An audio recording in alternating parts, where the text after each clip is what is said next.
tempat tinggal. Contohnya, siswa mau berumah di mana? Tetap mau di teladan? Ya, bersatu dalam tempat tinggal.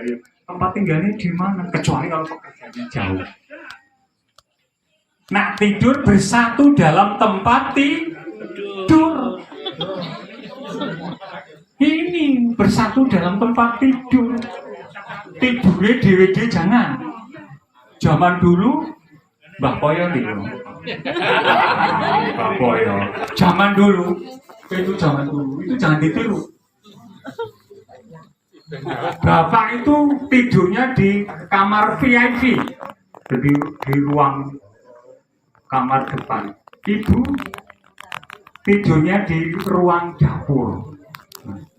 Itu dulu terjadi. Tetapi baru akan prokreasi apa? Kalian? Prokreasi Bapak memberi tambahan yang banyak. Tapi Bapak Tri sudah memberikan banyak sekali. Jadi saya bingung mau memberi tambahan apa. Tapi saya akan memberi gambaran dan akan sedikit mensaringkan pengalaman saya sebagai kakak dari Detita. Detita Deraka, tadi Pak Tri menyampaikan dasar dari perkawinan adalah kasih. Juga akan menambahkan bahwa dalam sakramen perkawinan Katolik itu ada tujuan. Tujuannya ada 3. Yang pertama adalah kesejahteraan suami dan istri. Yang kedua tadi sudah disampaikan, keberlanjutan atau kelahiran anak. Dan yang ketiga, dalam sakramen perkawinan Katolik ini juga penting, yaitu pendidikan anak. Itulah 3 tujuan dari perkawinan. Maka pada malam hari ini Masmu, Frater, punya sesuatu yang ingin dibagikan. Sebentar, Frater ambil dulu ya. Oh, cincin loh.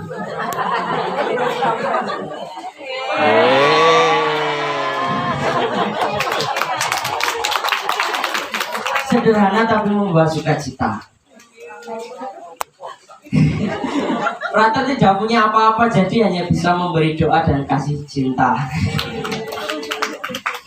Detita Deraka, ya mungkin Frater juga baru kenal ya sama Deraka. Tapi Frater, Masmu percaya bahwa apa yang menjadi pilihan dan apa yang sudah dipikirkan secara matang-matang itu sudah menjadi keputusan dan keputusan bersama. Maka untuk Detita, Deraka dan Bapak Ibu semuanya, sebentar. Tidak, ini serius benar. Deraka, Frater Mas Dimas atau Frater Dimas akan memberikan gambaran atau sisi pengalaman Masnya berkenalan atau dari kecil bersama dengan Detita. Detita itu, jadi saya sampaikan ya Bu Emil, Pak, batang lidi. Satu batang lidi ini kalau disabet ke kaki, sakit. Detita juga punya perkataan-perkataan yang mungkin kalau dia pengen sesuatu tuh ngotot, ngoyo, kudu bisa, kudu dapat. Pengen seblak, gimana caranya harus bisa beli seblak. Siapapun disuruh atau siapapun dimarahin kalau misal tidak bisa beli seblak. Di sisi lain, Detita, adik dari Frater, juga memiliki hati yang lembut atau hati yang lemah. Seperti batang ini. Dia kalau dibentak oleh orang atau laki-laki, dia bisa menangis. Atau pengalaman yang paling berkesan sebagai kakaknya, dulu waktu kami kecil, saya masih SD dan rumah Ibu Emil masih di perempatan pojokan situ, kami sering rekah meriah, yaitu Sumur Bur. Lokasinya itu mentok lah, jalan raya itu kanan, wah sekitar 3 kilo atau 5 kilo, nanti kiri jalan Mengger. Di situ ada selokan kecil tapi airnya bersih. Wah, itu tempat rekreasi kami. Saya, adik Frater dan juga Detita. Bahkan ada juga kakak kami juga, Mbak Indah. Kami sering bermain bersama di sana dan ada satu pengalaman. Dia sedih, dia nangis kalau ditinggal oleh kakak-kakaknya. Kami laki-laki lari duluan, kita tertinggal, dia pasti menangis karena ditinggal oleh kakak-kakaknya. Nah, ibarat batang itu ini, kalau kita sendiri atau kita sedang sedih, batang itu ini mudah patah. Ini seperti hati dia, kalau ditinggal bisa menangis, kalau dibentak bisa menangis karena hatinya yang begitu lembut. Seperti batang lidi ini, kalau dia dilakukan seperti itu, batang lidi ini pun bisa patah. Tapi di sini hadirlah seorang laki-laki, yaitu kalau saya manggil Dik Raka nggak apa-apa ya. Nah, ada dua, Dik Raka dan Dik Tita. Jadi saya membawa dua batang lidi ini mengibaratkan Dik Tita dan Dik Raka.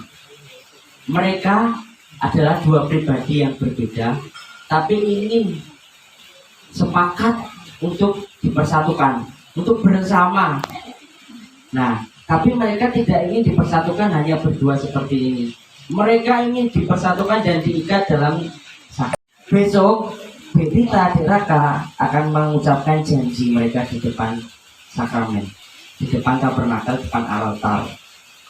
Sepil sedikit janji perkawinan, atau jangan-jangan bapak ibu ini kalau saya tanya janji perkawinannya masih ingat apa mboten? Pun mboten ya, ingatnya kalau sakit ya pun sakit mawon.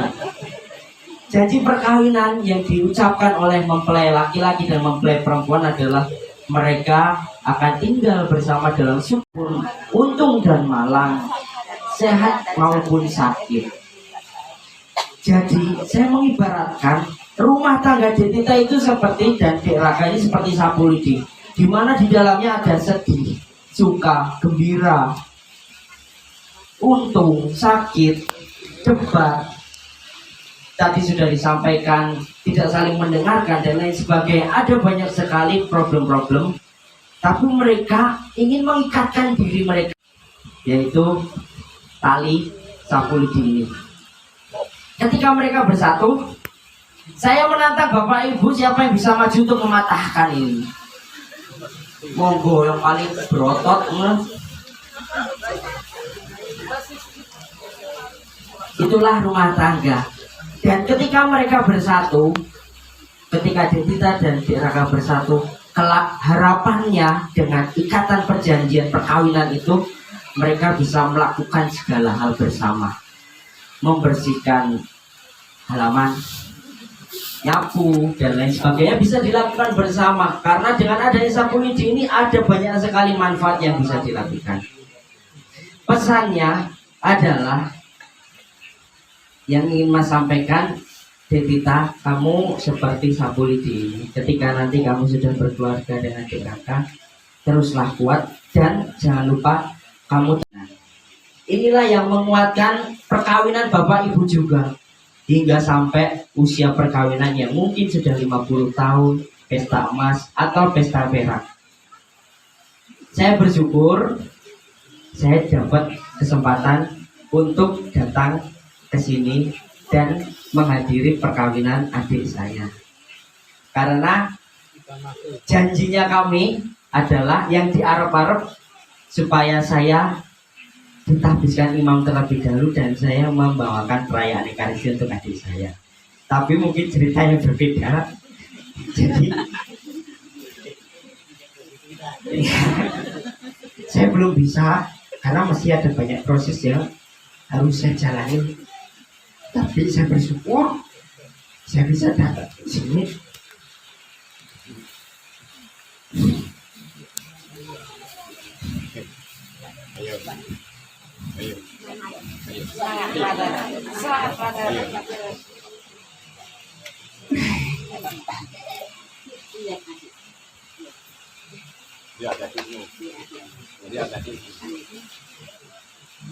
Jadi Masmu belum bisa, tapi saya terlebih dahulu karena memang ada banyak proses yang dilalui. Nanti di bagian akhir saya akan memperkenalkan diri dan menyampaikan pengalaman saya secara singkat.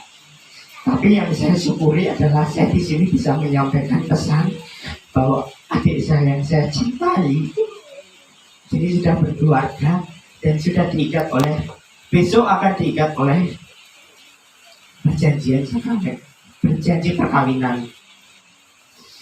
Saya bersyukur bisa berkenalan juga dengan Bapak Ibu dan diberi kesempatan untuk datang ke sini menghadiri dan ikut berbagi bersama adik saya. Banyak sekali pengalaman yang saya alami bersama adik. Lalu di sini saya tidak ingin bersedih-sedih, tiba-tiba lepas. Saya ingin membagikan satu pantun kepada Bapak Ibu dan juga kepada adik kita sendiri. Jalan-jalan ke kota Kudus, cakep, cakepnya dong, biar saya tersenyum gitu. Oke.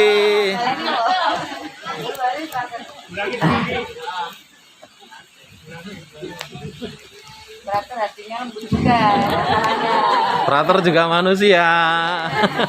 Jalan-jalan ke kota Kudus, Cakep. jangan lupa beli mie sedus. Cakep.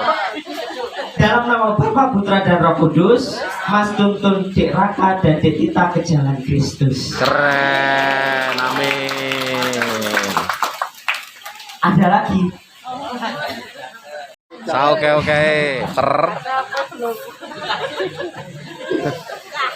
Agar silaturahmi tidak terputus, Cakep. bolehlah kalian berjalan bersama Kristus. Amin. Bapak Ibu, saudara-saudari yang terkasih, terutama mempelai berbahagia Dek Tita dan Dek Raka, Frater hanya bisa memberikan doa, memberikan semangat, memberikan gambaran bagaimana menjalani hidup berumah tangga.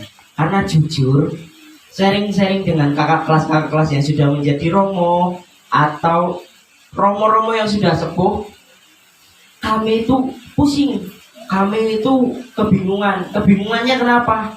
Kami tidak menikah tapi suruh menceramai orang menikah. Kami tidak pacaran tapi kami suruh memberi wejangan kepada mereka yang sedang menjalani hubungan pacaran atau asmara. Jadi ibarat kita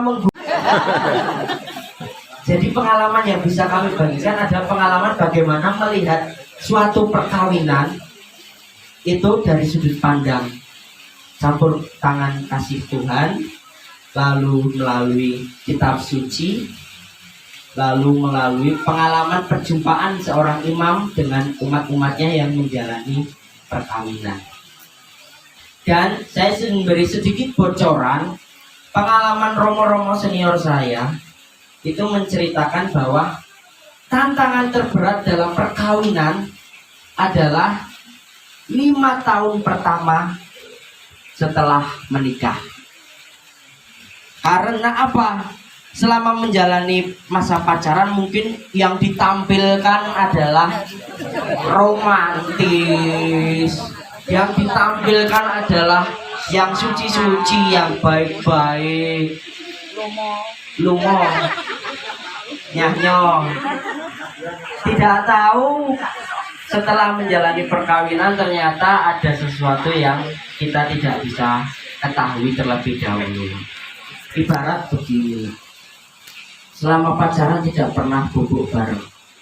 Sekalinya bubuk bareng, ngorok, wok. Merasa tidak kuat, merasa terganggu, jam tidur menjadi tidak enak. Rumah tangga Bapak Ibu atau rumah tangga Dek Tita dan Dek Raka, selalu ingat bahwa kalian punya janji perkawinan. Janji itu yang harus selalu diingat. Dan dalam kitab suci tadi disampaikan, dalam bacaan Injil disampaikan, apa yang sudah dipersatukan oleh Allah janganlah diceraikan oleh manusia. Artinya sakramen perkawinan atau perkawinan secara Katolik itu menjadi istimewa sekali karena hanya dilakukan 1 kali seumur hidup. Bapak Ibu, saudara-saudari yang terkasih, Dek Tita, Dek Raka yang terkasih, Frater tidak bisa menyampaikan banyak hal. Sudah dikasih wejangan juga oleh Bapak Tri. Frater juga hanya memberikan ilustrasi gambaran-gambaran yang bisa dicerna bukan hanya oleh pengantin baru tapi juga Bapak Ibu yang sudah menjalani pengalaman. Maka kita syukuri, kita patut bergembira bersama, dan kita mendoakan semoga apa yang menjadi keputusan, apa yang menjadi pilihan oleh Dek Raka dan juga Dek Vita menjadi hal yang membawa pada sukacita dan keluarga mereka selalu dinaungi berkat dan karya keselamatan. Amin. Kemuliaan kepada Bapa dan Putra dan Roh Kudus. Seperti pada permulaan, sekarang, selalu, dan sepanjang segala abad. Kita atau sering dipanggil Frater Dimas. Saya di sini adalah keponakan dari Ibu Emil. Mama saya adalah kakaknya Ibu Emil. Dan saya di sini ingin memperkenalkan diri supaya Bapak Ibu juga mengenal. Cuma tiba-tiba ada frater nongol terus besok hilang, dicari-cari tidak ada, ternyata sudah di Bandung. Saya beralamat atau bertempat tinggal di Keraton Yogyakarta, Jeron Benteng, mlebet paroki Pugeran. Tapi yang berbeda di depan Bapak Ibu ini, nopo jubahnya kok hitam. Biasanya frater-frater, terutama frater-frater Semarang, Keuskupan Agung Semarang itu jubahnya putih-putih. Saya akan memberi sedikit wawasan, gambaran mengapa jubah itu ada warna hitam dan jubah itu ada warna putih.